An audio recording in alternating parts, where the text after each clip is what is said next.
dari sahabat Abu Musa Al-Asy'ari radhiyallahu anhu, beliau mengatakan bahwa Rasul sallallahu alaihi wasallam bersabda, "Man shalla al-bardain," barang siapa yang salat al-bardain, yaitu subuh dan asar, dakhalal jannah, akan masuk surga.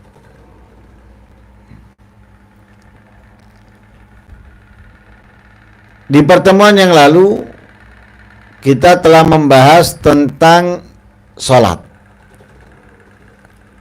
Sholat itu adalah rukun kedua dari rukun-rukun Islam, di mana sholat diwajibkan oleh Allah Subhanahu wa Ta'ala pada bulan Rajab, setelah Nabi Shallallahu Alaihi Wasallam menjalankan Mi'raj, yaitu naik ke langit sampai bertemu dengan Allah Subhanahu wa Ta'ala. Cerita sering kita dengar bahwa Allah Subhanahu wa Ta'ala pertama kali mewajibkan salat 50 salat atau 50 waktu. Setelah itu diringankan dari 50 menjadi 40, ada riwayat 45. Diringankan dari 45 ke 40 atau dari 40 ke 30. Sampai akhirnya menjadi hanya 5 waktu. Pengurangan dan penurunan dari 50 waktu itu adalah anjuran Nabi Musa kepada Nabi Muhammad, dengan memberikan alasan yang sangat tepat, yaitu umatnya Nabi Muhammad tidak akan mampu menjalankan. Dan Nabi Musa menyatakan hal tersebut karena telah melihat umatnya.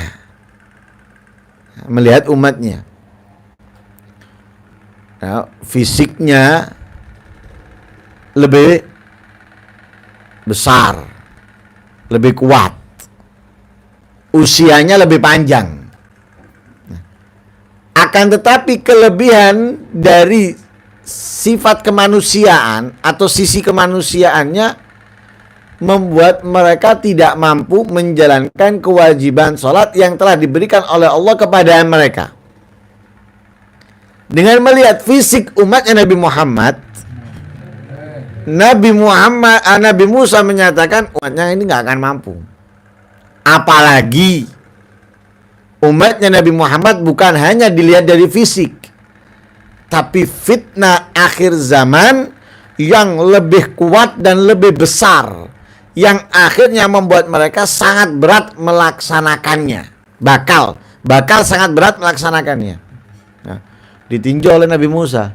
Ini berada di akhir zaman. Nah, di akhir zaman fitnah itu sangat kuat. Orang berpegang dengan agama digambarkan oleh Rasulullah seperti bara api ada di telapak tangannya. Jangankan bara api, es batu ketika ada di tangan, kita nggak akan mampu membawanya dengan begitu lama. Apalagi bara api. Itu menunjukkan bahwasanya apa?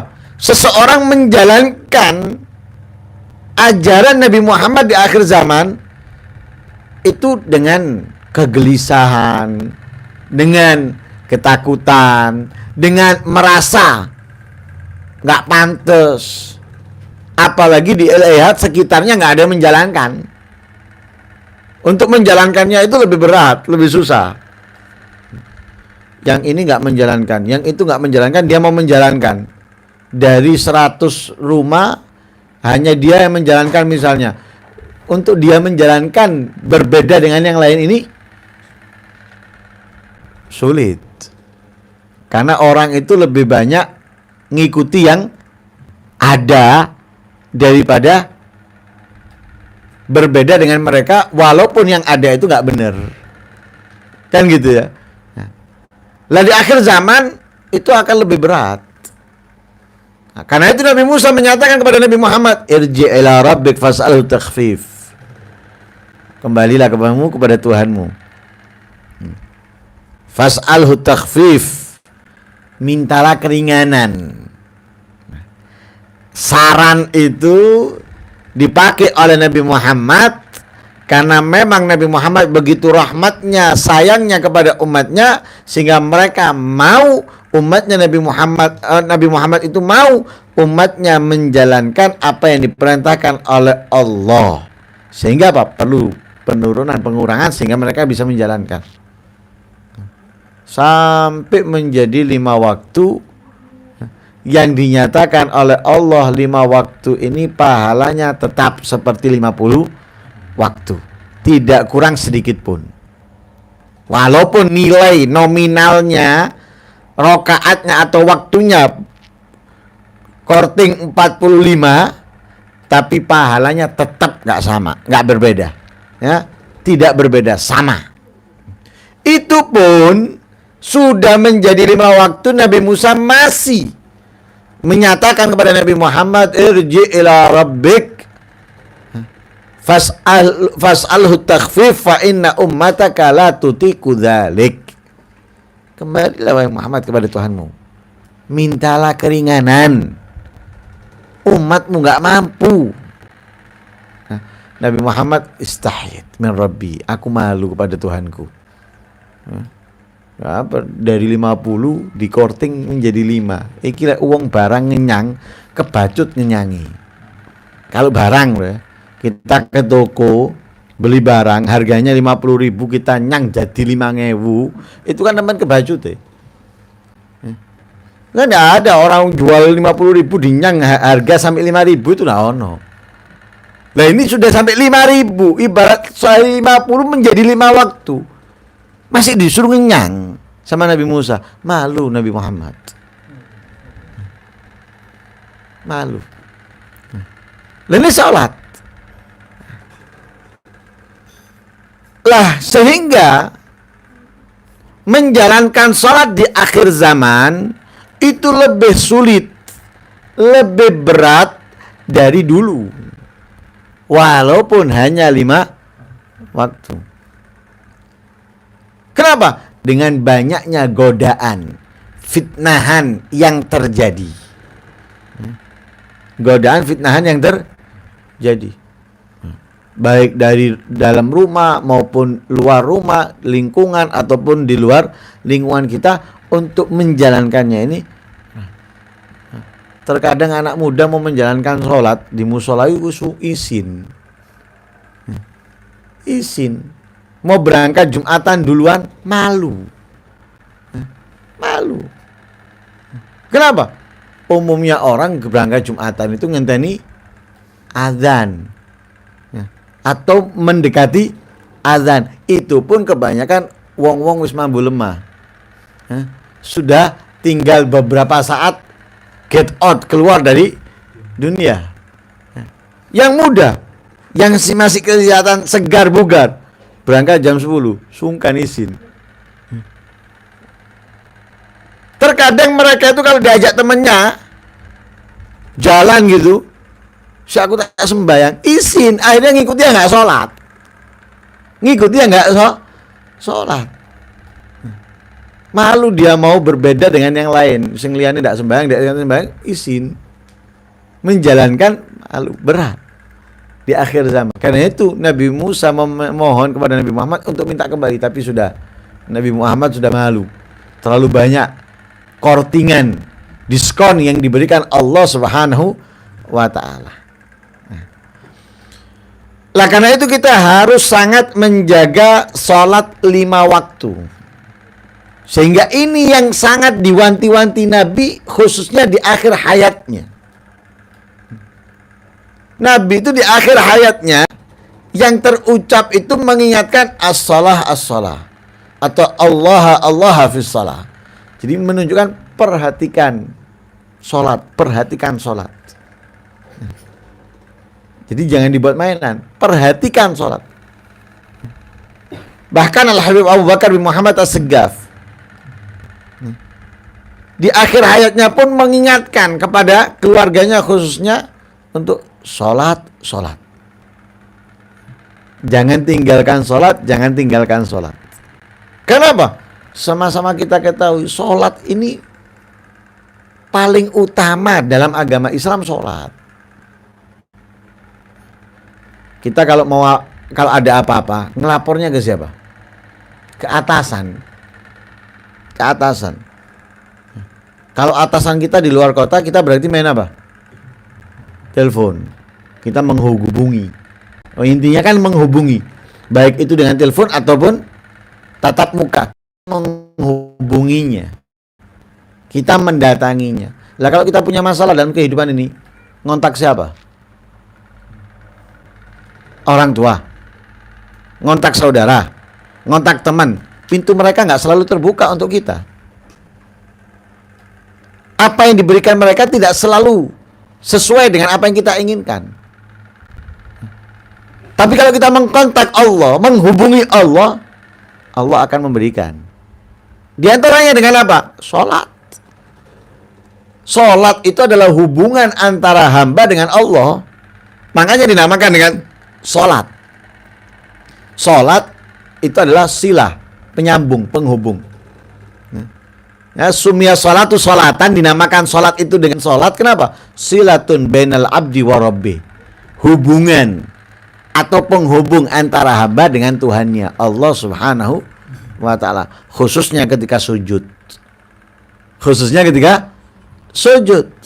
Ya. Aqrabu ma yakunul abdu min rabbih fahuwa sajid. Paling dekatnya seorang hamba kepada Tuhannya ketika dia sujud. Karena itu mereka para aulia ketika memiliki masalah bukan melakukan kemaksiatan, kemungkaran seperti pada umumnya orang. Punya masalah, punya problem, sumpek, bingung, minum, nyabu, narkoba, nggak menghilangkan itu. Hilang mabuknya, balik meneng sumpek. Nggak menghilangkan. Tapi kalau kita menghubungi Allah, insya Allah dihilangkan oleh Allah subhanahu. Dihilangkan. Apalagi dengan sujud. Sujud minta kepada Allah subhanahu wa ta'ala. Apalagi Nabi mengajarkan ya, segalanya kepada kita. Doa ketika sujud dan yang lain sebagainya. Nah, karena itu jangan tinggalkan sholat. Sholat ini penting. Apalagi sholat menjadi barometer utama. Ya, barometer pertama, utama. Jadi kalau kita dinilai baik atau buruknya itu dari sholat. Zakatnya luar biasa, puasanya nggak sholat, percuma. Percuma. Zakat itu setahun sekali kewajibannya. Puasa setahun sekali, sholat setiap hari. Berarti dengan setiap hari ini menunjukkan apa? Memiliki keunggulan, kelebihan yang sangat lebih daripada yang tahunan. Nah, coba kita kalau punya istri, coba tanya istri kita. DKI tahunan ambil DKI bendino milih. Ya milih harian. Kenapa? Harian lebih gede nanti hasilnya daripada tahunan. Tukang harian ambil borongan, seneng di. Harian luwih gepuk batine. Kenapa? Harian itu bisa 5 hari, bisa jadi 10 hari. Kerjanya mestinya bisa 5 hari, bisa molor jadi 10 hari. Loh, molornya 10 hari ini duit. Karena hujan kah? Atau karena barang di toko kosong kah? Ya. Dan yang lain sebagainya. Akhirnya apa? Pekerjaannya mundur. Kenapa? Tergantung barang. Barangnya ada bisa jalan terus, barangnya kosong nunggu barang. Akhirnya mengerjakan apa yang ada dulu dengan nunggu barang yang ini. Akhirnya apa? Nambah numpuk. Numpuk akhirnya. Jarang tukang seneng borongan, jarang. Ya. Borongan aja terkadang masih dipolitiki kok, apalagi yang harian, ya? Apalagi yang harian. Lah karena itu sholat ini hubungan antara kita dengan Allah, makanya diwajibkannya setiap hari, bukan setahun sekali, setiap hari. Ini sangat penting karena itu dijadikan oleh Rasulullah atau dijadikan oleh Allah untuk apa? Pengukur dari semua amalnya. Ukurannya dalam sholat sudah.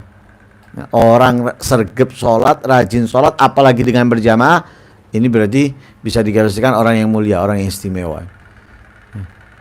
Awwalu ma yuhasabu bihil abdu yaumal qiyamah as-shalah. Pertama kali yang dihisab. Pertama kali yang dihisab oleh Allah dari seorang hamba di hari kiamat adalah sholat.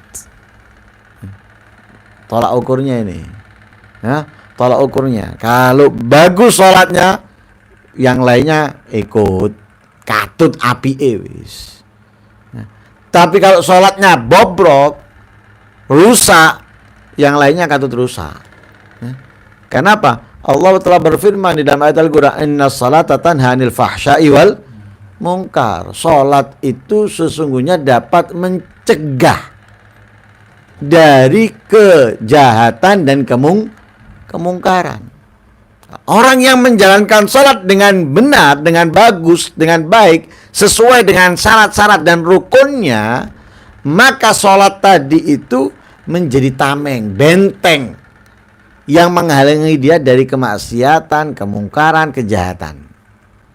Tapi kalau sholatnya tidak terpenuhi syarat-syaratnya, adabnya, rukunnya, itu benteng yang rapuh, mudah roboh.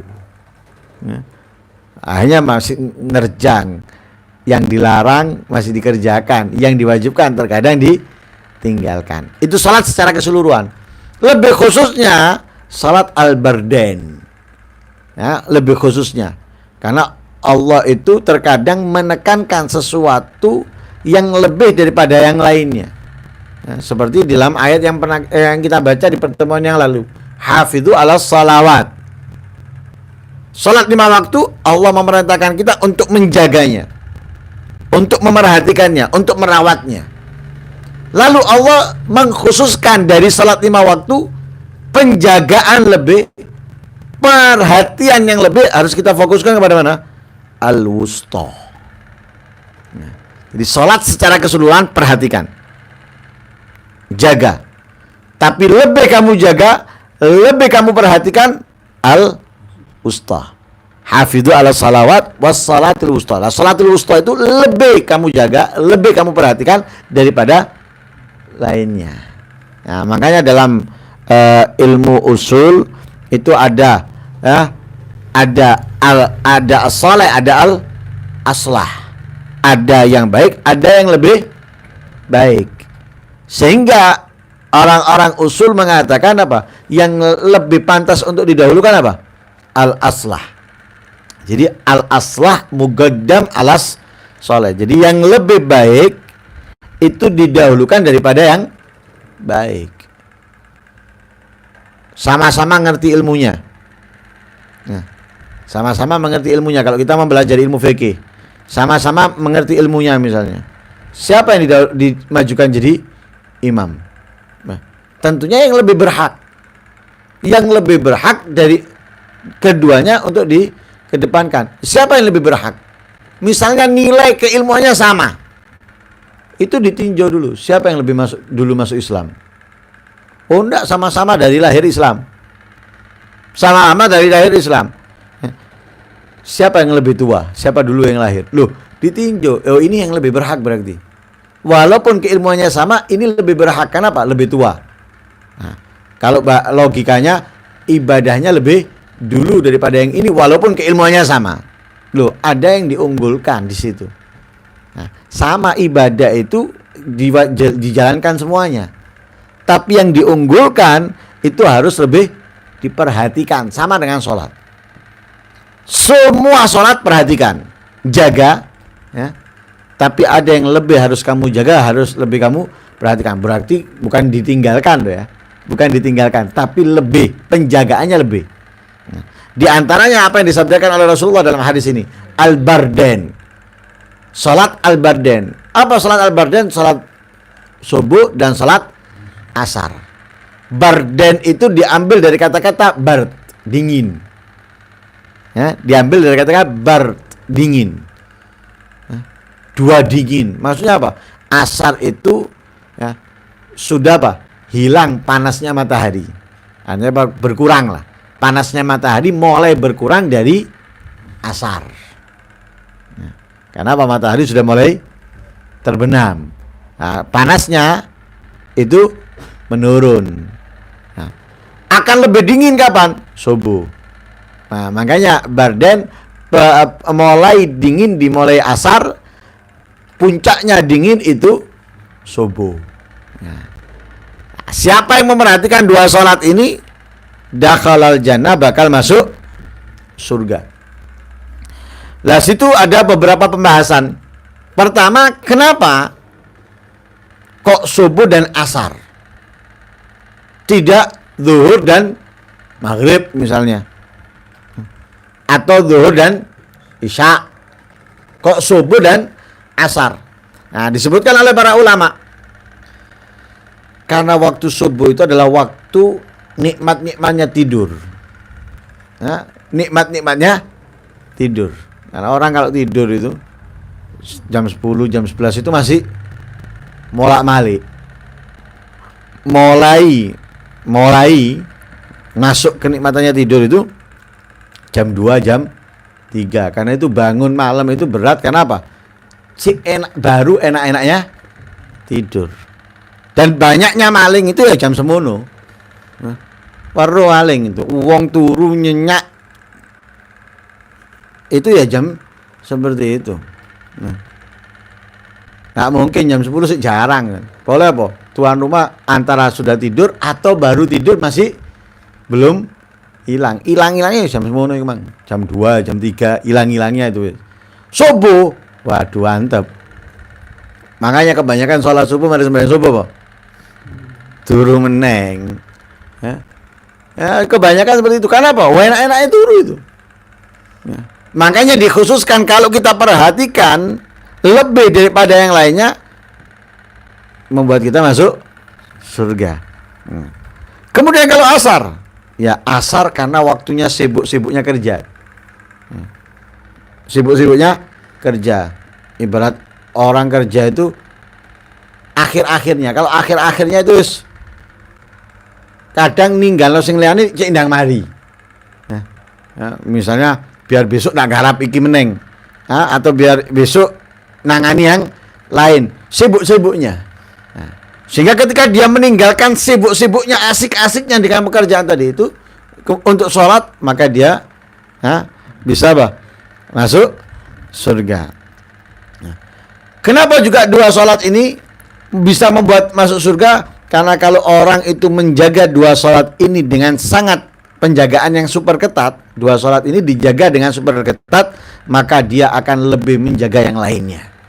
Nah, jadi bisa lebih menjaga yang lainnya. Artinya apa? Yang lainnya itu akan mudah dilakukan ketika dia menjalankan dua sholat tersebut. Dan hadis ini juga mengisyaratkan, dengan perkataan dakhalal jannah, mengisyaratkan atau memberikan bocoran untuk kita bahwa orang yang menjaga dua sholat ini akan mudah ia menjaga sholat lainnya. Dengannya itu bisa mengantarkan ia meninggal dalam keadaan husnul khatimah, meninggal dalam agama Islam, dalam agama Islam. Lalu Nabi SAW dalam hadis ini menggunakan fi'il madhi, dakhalal jannah, padahal nanti masuk surganya. Lah fi'il madhi itu kata yang lampau, yang berlalu. Tapi ini untuk yang akan datang, dakhalal jannah, bakal masuk surga. Padahal mestinya fi'il madhi itu yang sudah berlalu, sudah masuk. Tapi ini kan belum masuk, bakal masuk surga. Tapi kenapa Rasulullah menggunakan fi'il madhi? Itu untuk memastikan dengan kepastian bakal dia akan masuk surga. Ya. Jadi seakan-akan sudah masuk, bukan bakal masuk, sudah masuk, seakan-akan seperti itu. Lah hadis ini memberikan faedah kepada kita bahwa orang yang menjaga, merawat, memerhatikan, selalu menjalankan khususnya 2 salat ini, ya, yang akhirnya memudahkan dia untuk menjalankan salat-salat yang lainnya, ya, meninggal dalam keadaan Islam, dan dengan keislaman ia akan masuk surganya Allah Subhanahu wa taala. Ya, mudah-mudahan ya, Allah Subhanahu wa taala bisa menjaga ya salat-salat kita, dan mudah-mudahan Allah memudahkan kita untuk menjalankan setiap salat dengan baik, dengan sempurna, sehingga kita bisa menjadi hamba-hamba Allah yang mudah masuk surga bighairi hisab. Amin Allahumma amin. Wassallallahu alaihi wasallam Muhammadin nabiyil ummi wa sallam. Alhamdulillahi rabbil alamin.